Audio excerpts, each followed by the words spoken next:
예, 반갑습니다. 부동산 전망하는 남자 골든마우스 인사드립니다. 통상적으로 인구가 많은 지역들 같은 경우는 그 자치단체장들 같은 경우도 권한도 세고 또한 책임도 많이 따르게 되는데요. 오늘은 100만 인구가 넘어가는 지역들이 특례시가 지정되는 지역들이 의결이 되면서 공용 도시들이 탄생하는 주요 법안에 대해 자료에 따르면요.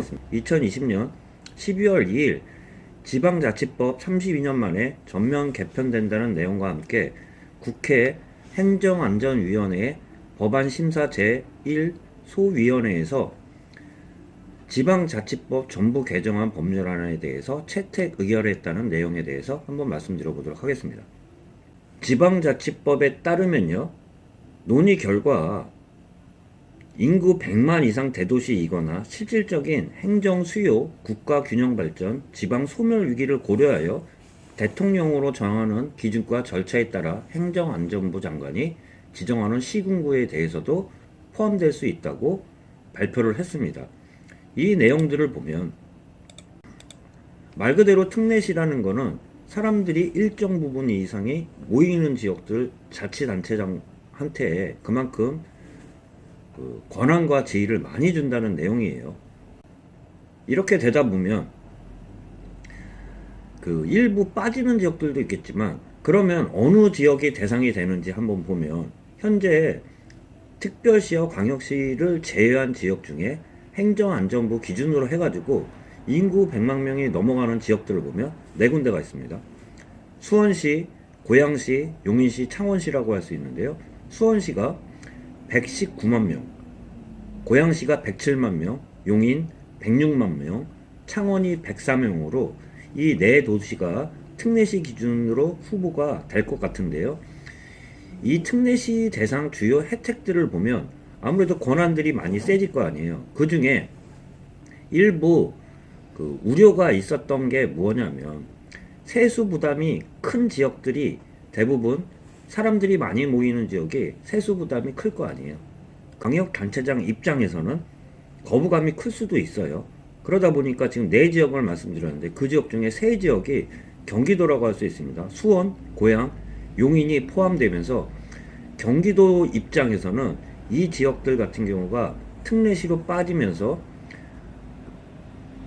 그만큼 권한이 축소될 수도 있어요. 그렇게 하다 보니까 이 중에 재정 특례는 추후 과제로 빼기로 했지만, 특례시 대상이 되면은 그 지방 민선시장 입장에서는 하고 싶었던 그런 대도시들의 민선 시장들 입장에서는 본인 철학들마다 하고 싶었던 내용들이 있었을 텐데, 그만큼 권한들도 강화가 된다고 할 수 있습니다. 전체적으로 좀 대략적으로 말씀드려보면 지방연구기관을 설립 운영할 수 있으면서 재정조세 관련 특례는 아까 잠시 말씀드린 것처럼 광역단체장들의 반발에 따라 추후 논의하기로 했습니다. 그 이외에 간부들 직급 상향들을 시키면서 직원들 직급 기관별 배치도 강화하면서 그만큼 권한이 강화된다고 할 수 있습니다. 광역자치단체를 거치지 않고 행안부 장관 승인하에 혜택 부여가 된다는 그만큼 권한이 있을 텐데요.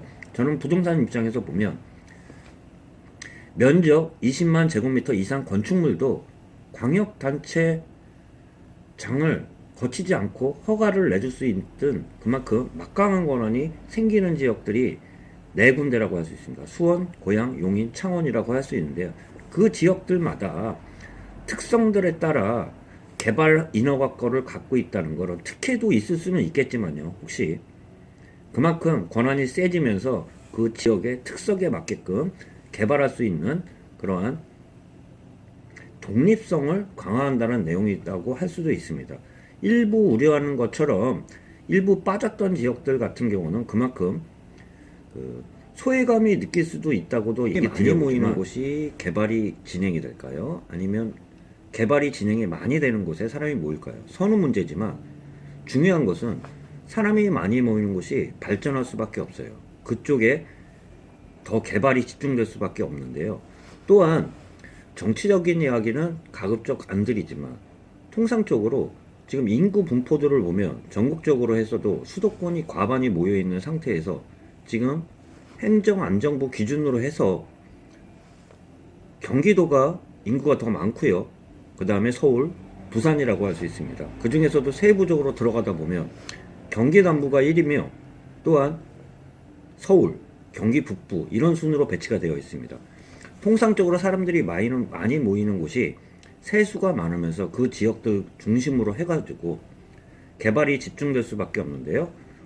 그만큼 인구가 많은 지역을 대표하는 자치단체장들 같은 경우는 권한도 세고 책임도 따라요. 그렇기 때문에 서울시장이나 경기도지사 정도 대표가 된다고 하면 바로 대권 후보로 올라가는 경우들이 많은데, 그 이유야 인구가 많은 사람들의 대표성을 띠고 있기 때문에 당연한 권한이며 또한 책임도 따른다고 할 수 있습니다. 이 이외에 제가 얘기 드리는 게, 지금까지는 특별시와 서울특별시, 세종특별시, 그 이외에 광역시들 이외에 거점 도시라고 할 수 있는 특례시가 생긴다는 기억을 볼 수 있는데요.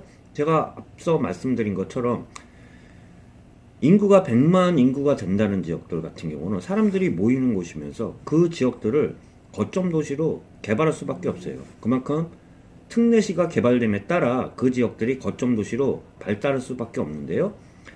그 권한까지도 세지기 때문에 또한 책임도 따르겠지만요. 그 지역들을 유심히 봐야 되는 지역들이 경기도 수도권 지역 중엔 수원, 고양, 용인, 그 이외에 창원까지 부동산 측면에서도 면적이 20만 제곱미터 이상 되는 건축물에 대해서도 광역자치단체에 거치지 않고 허가될 수 있는 권한까지도 강화되면서 그 지역이 독립성이 강화될 거라는 얘기 좀 드려보면서 영상 마치도록 하겠습니다. 골든마우스였습니다.